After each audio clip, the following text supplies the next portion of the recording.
Good afternoon all. Myself Pratibha Pawal, endocrinologist practicing at Aurangabad, Maharashtra.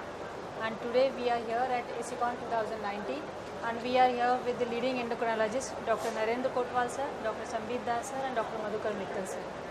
And today we will be sharing their knowledge about the different topics in endocrinology. So first I would like to ask Dr. Narendra Kotwal sir, what did you share in today's session in ACCON 2019? This talk was regarding PPAR receptors. What is the latest in that and what is the future of these ligands, PPAR? So what do you like to advise in current learning endocrinologist about this topic? As you know, Dr. Pratibha, PPAR ligands have been in market in use since 2000. Initially it was a troglitazone which was withdrawn from the market because of various liver failure problems. Then came rosiglitazone, then pioglitazone, and we have been using it. You know, there was a problem with rosiglitazone which was withdrawn from the market because of the various heart failure issues. After that, glitazones had gone into disrepute and increase of glitazone had decreased. But we know as of now, glitazones are the drugs which basically target PPAR, as I said, nuclear receptors, which has got varied effects. It has effects on the insulin sensitivity, it has effect on the lipids and various other effects on the atherosclerosis. So these molecules not only decrease HbA1c but have protective effect on cardiovascular disease.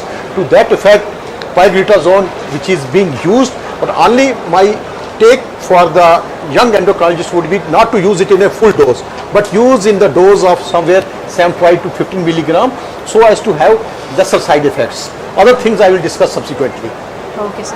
So now we'll move to Dr. Sambit sir. What was your topic in today's conference, sir? Today's topic which I discussed was GLP-1 receptor agonist and their recent developments. Okay. So I basically discussed about what we know till now about GLP-1 receptor agonist, what is currently evolving and how the future is for GLP-1 receptor. So how do you compare the previous GLP-1 receptor agonist versus current newer GLP-1 receptor agonist, whether they are more effective, semi-effective, what is the advantage? Yeah, actually currently if you see we have 4 or 5 GLP-1 receptor agonists in India currently which is marketed. Like we start with exenatide, then lixisenatide, then liraglutide, then dulaglutide. Yes. So it all depends on the frequency and the molecular size and their half-life.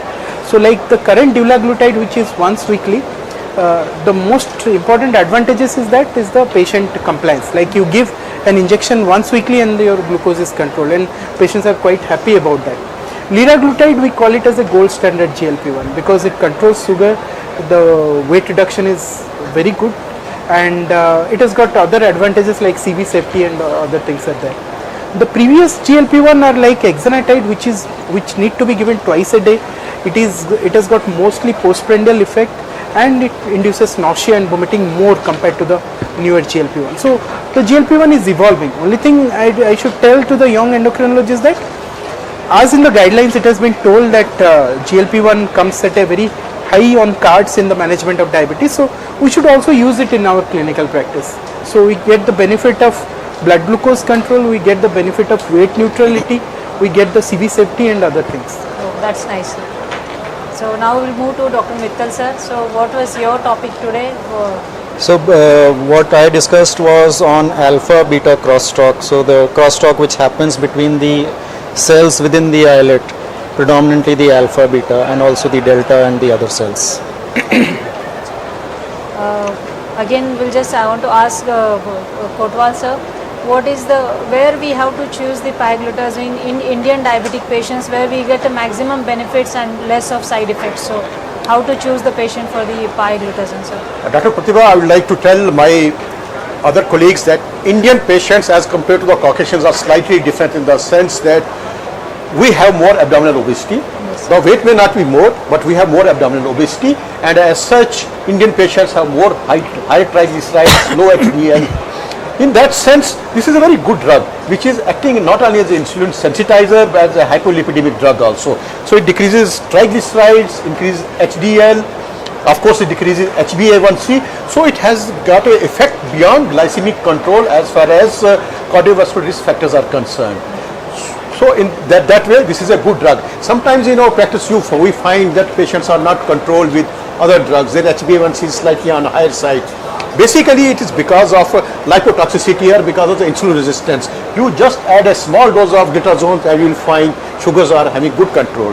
Another plus point of this drug is the durability, sustainability. It has got a durable effect. Oh, that's right. I think the glitazone should be given the proper respect in our clinical practice. How we have discarded it in between, but again we came to know that it's beneficial, and insulin resistance has to be addressed at any cost. There are So many what's myths our about the point? good drug actually, and we need to overcome those myths and see the advantage of this drug compared to its side effects. Yeah, this happened with rosiglitazone basically, but we should not discard pioglitazone just for the sake of this.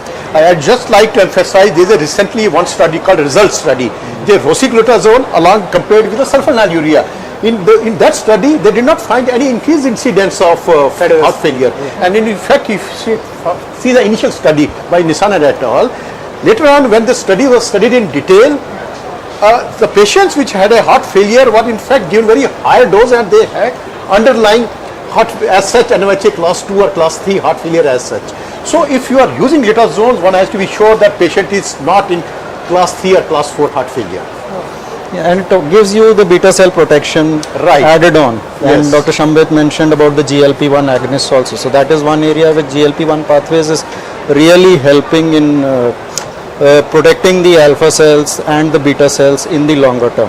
So And now you really see, helps. we are going beyond the glycemic control as far as the glitazones are concerned. PPAR receptors are present ubiquitously now.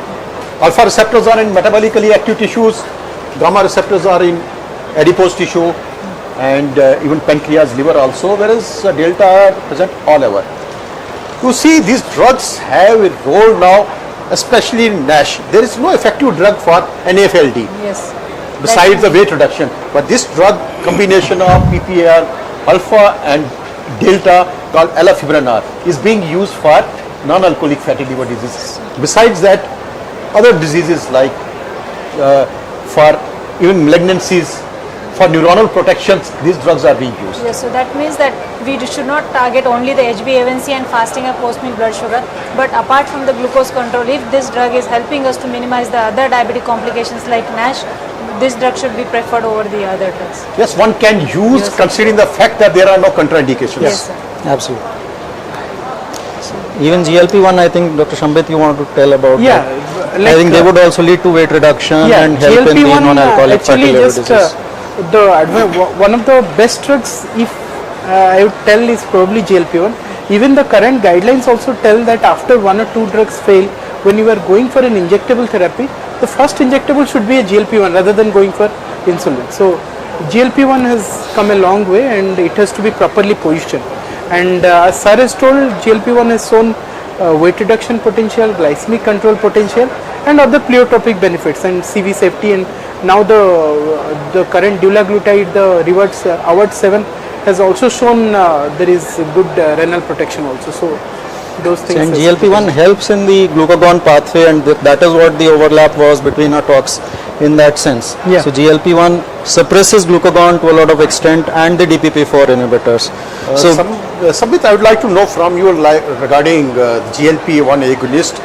GLP-1 agonists which are available in India. As far as CV safety is concerned, what would be your choice in terms of preference? Which one would you like to give to your patient? Yeah, till now, if someone tells according to categorizing according to the CV safety, then probably the liraglutide with the leader trial.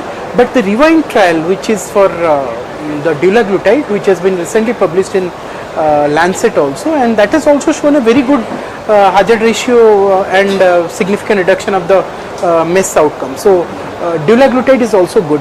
But regarding lixisenatide, I think Alexa showed a neutral thing rather than superiority in the cardiovascular outcome. So in terms of the patient, I think patient would be happy to take one injection instead of daily injections. Yeah. Once in a week, would be even to have the oral one once the oral comes. And the oral is also coming. So when you are likely to be expected in India? Actually, semaglutide has been approved outside, but here we need to cross the DCGI, and it's the Novo Nordisk prerogative to decide when to launch in India.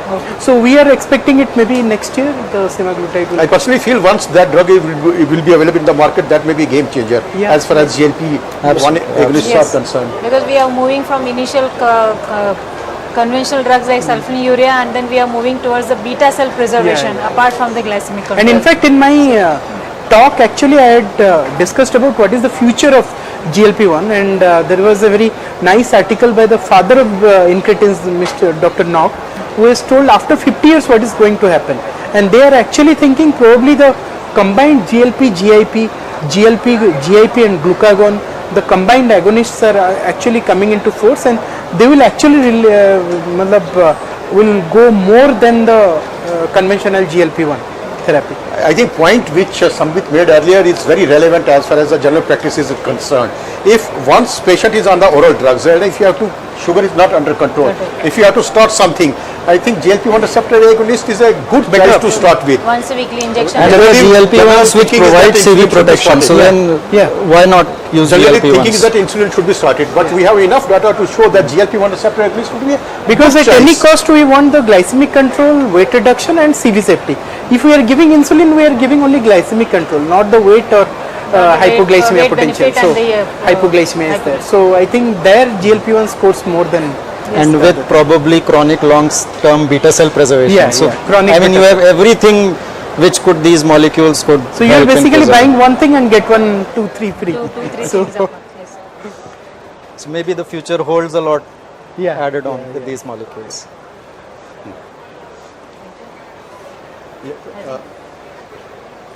Anything, Sambit, would you like to give for the general public any message as far as the diabetes prevention or general thing that they should do not do? Where generally in my talks I have kept one slide, how to stay healthy.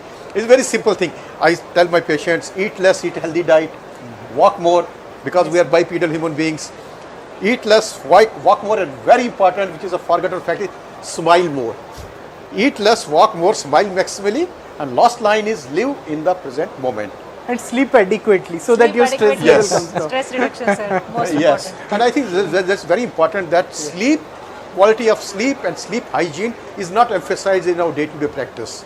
And it's a good idea that we ask about the sleep history from our patients. Even as doctors we don't ask, and we actually miss many times the disturbed sleep of obesity, sleep apnea and all those things, and previously we were not diagnosing at all. Now with the advent of sleep studies and all, and that is one factor which needs to be addressed completely, otherwise we are not going to do any benefit to the Apart patient. from diabetes, other factors Yeah. we take the history, the sleep and the stress management, whether the patient Correct. is going through any stress which hinders to get the good glycemic control. That's That right. again needs to be addressed in your day-to-day practice.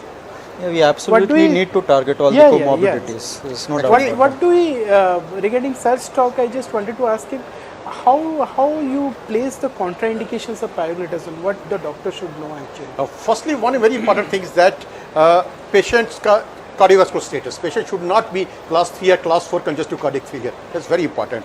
Any patient having fragility fractures or low bone density should not be given. Patient having retinal problems, it should not be given. And any history of cancer, especially if there is any urethral lithiasis and any urinary bladder issues, it should not be given.